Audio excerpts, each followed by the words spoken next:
Assalomu alaykum hurmatli talabalar. Men Buxoro davlat pedagogika instituti maktabgacha ta'lim kafedrasi o'qituvchisi Ne'matova Shirinoy Nizomiddinovna bo'laman. Bugun biz sizlar bilan bolalarni maktabga tayyorlash metodikasi fanining umumiy asoslari degan mavzu bilan tanishib o'tamiz. Rejalarimiz quyidagilardan iborat. Birinchisi, maktabgacha ta'lim va tarbiya uzluksiz ta'limning asosiy bo'g'ini sifatida. Ikkinchisi, bolalarni maktabga tayyorlash metodikasi fanining maqsad va vazifalari. Uchinchisi, bolalarni maktabga tayyorlash metodikasi fanining boshqa fanlar bilan aloqasi. Maktabgacha ta'lim va tarbiya uzluksiz ta'limning asosiy bo'g'ini sifatida.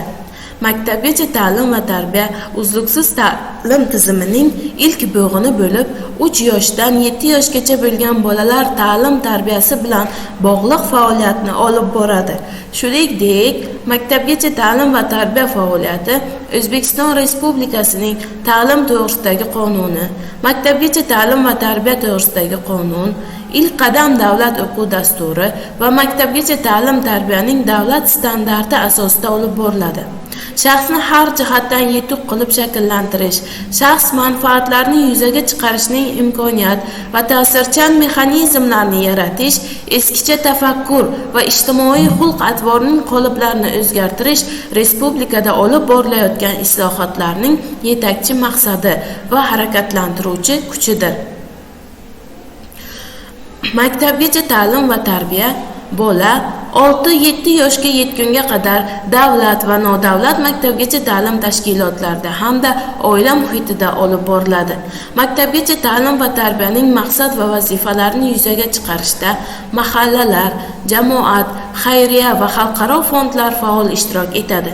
Mamlakatimizda o'sib borayotgan avlodni sog'lom va har tomonlama yetuk voyaga yetkazish, ta'lim-tarbiya jarayoniga samarali ta'lim va tarbiya berish shakllari hamda usullarini joriy etishga qaratilgan maktabgacha ta'limning samarali tizimini tashkil etish bo'yicha keng ko'lamli ishlar amalga oshirildi. O'zbekiston Respublikasining 2020-yil 23-sentyabrdagi ta'lim to'g'risidagi 637-son qonunining 8-moddasida ham maktabgacha ta'lim va tarbiya bolalarni o'qitish va tarbiyalashga, ularni intellektual, ma'naviy, axloqiy, etik, estetik va jismoniy jihatdan rivojlantirishga, shuningdek, bolalarni umumiy o'rta ta'limga tayyorlashga qaratilgan ta'lim turidir. Maktabgacha ta'lim va tarbiya 6 yoshdan 7 yoshgacha bo'lgan bolalarni boshlang'ich ta'limga 1 yillik majburiy tayyorlashni ham nazarda tutadi deb belgilab berilgan. Demak, maktabgacha ta'lim va tarbiya tizimini yanada takomillashtirish, bolalarning sifatli maktabgacha ta'limdan teng foydalanishini ta'minlash, maktabgacha ta'lim xizmatlarining nodavlat sektorini rivojlantirish maqsadida, shuningdek, O'zbekiston Respublikasi Prezidentining 2018-yil 30-sentyabrdagi maktabgacha ta'lim tizimini boshqarishni takomillashtirish chora-tadbirlar to'g'risidagi Prezident qarori 3955-son qaroriga muvofiq maktabgacha ta'lim sohasidagi normativ-huquqiy bazani yanada takomillashtirish, maktabgacha yoshdagi bolalarni har tomonlama intellektual, axloqiy, estetik, jismoniy rivojlanishi uchun shart-sharoitlar yaratish, bolalarning sifatli maktabgacha ta'lim bilan qamrovini oshirish, undan teng foydalanish imkoniyatlarini ta'minlash, mazkur sohada davlat-xususiy sherikligini rivojlantirish, maktabgacha ta'lim tizimiga innovatsiyalarni, ilg'or pedagogik va axborot-kommunikatsiya texnologiyalarini joriy etish, maktabgacha ta'limni boshqarish tizimini takomillashtirish, maktabgacha ta'lim tashkilotlari faoliyatini moliyalashtirish shaffofligi va samaradorligini ta'minlash, maktabgacha ta'lim tizimiga maktabgacha ta'lim tizimi xodimlarini tayyorlash, qayta tayyorlash, malakasini oshirish, tanlab olish va rivojlantirishga mutlaqo yangi yondashuvlarni joriy etish, maktabgacha ta'lim tashkilotlarida bolalarning sog'lom va balanslashtirilgan ovqatlanishini, sifatli tibbiy parvarishini ta'minlash belgilab berildi. Maktabgacha ta'limning asosiy vazifalari quyidagilar hisoblanadi. Birinchisi, bolalarni xalqning boy, milliy, madaniy, tarixiy merosi va umumbashariy qadriyatlari bo'yicha aqliy va ma'naviy, axloqiy jihatdan tarbiyalash, bolalarda milliy g'urur, vatanparvarlik tuyg'ularini shakllantirish, maktabgacha davrdagi bolalarda bilim olishga nisbatan ehtiyojni, o'qishga xohishini ruhlantirib, ularni doimiy tarzda ta'lim jarayoniga tayyorlash. Keyingisi, bolalarning tafakkurini rivojlantirish, o'zining fikrini mustaqil va erkin tarzda ifodalash malakalarini shakllantirish. Keyingisi esa bolalarning jismoniy va ruhiy sog'lig'ini ta'minlash kabilarni o'z oldiga maqsad qilib qo'yadi. Maktabgacha ta'lim tashkilotlari hududlarning demografik, ijtimoiy, iqtisodiy va boshqa xususiyatlarini inobatga olgan holda tashkil etiladi. Maktabgacha ta'lim tashkilotlarini tashkil etish va faoliyatini tamomlash qonunga mos holda olib boriladi. Maktabgacha ta'lim va tarbiya to'g'risidagi O'zbekiston Respublikasi qonunining 17-moddasiga binoan maktabgacha ta'lim tashkilotlari quyidagi turlar bo'yicha tashkil etilishi belgilab berildi. Umumiy turdagi maktabgacha ta'lim tashkilotlari, ko'p tarmoqli ixtisoslashtirilgan maktabgacha ta'lim tashkilotlari, inklyuziv guruhlarga ega maktabgacha ta'lim tashkilotlari va oxirgisi qo'shma turdagi maktabgacha ta'lim tashkilotlari. Maktabgacha ta'lim tashkiloti turlari ota-onalar xohishiga asosan tanlanadi. Maktabgacha ta'lim tashkilotiga bolalarni qabul qilish tartibi, ularni bir tashkilotdan ikkinchisiga o'tkazish, tarbiyalanuvchilar safidan chiqarish davlat tashkilotlariga tegishli vazirlik tomonidan belgilangan tartibda, nodavlat maktabgacha ta'lim tashkilotlarida esa tashkilotning ustavi asosida belgilanadi. Aqliy va jismoniy jihatdan nuqsonlari bo'lgan bolalar uchun ixtisoslashtirilgan maktabgacha ta'lim tashkilotlari yoki guruhlarni tashkil etish ham maktabgacha ta'lim tashkiloti to'g'risidagi nizomda ko'rsatib o'tilgan. Boshqa yo'nalishda bo'lganidek, maktabgacha ta'lim va tarbiya tizimida ham maktabgacha ta'lim tashkilotlariga tegishli ma'lumotlarga, kasbga tayyorgarligiga hamda yuksak axloqiy sifatlarga ega bo'lgan shaxslar pedagogik faoliyatni olib borish huquqiga egadirlar.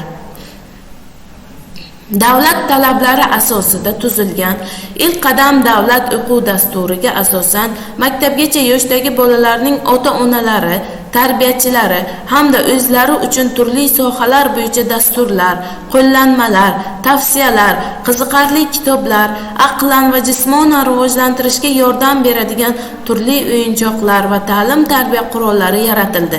Maktabgacha yoshdagi bolalar ta'lim tarbiyasiga qo'yiladigan davlat talablarida belgilangan ko'rsatkichlarga erishish 6-7 yoshdagi bolalarni maktabga to'la-to'kis tayyorlashga, maktabda beriladigan ta'limni mukammal o'zlashtirishga, mustaqil O'zbekistonning ravnaqi uchun xizmat qiladigan barkamol inson bo'lib yetishishlariga zamin hozirlaydi.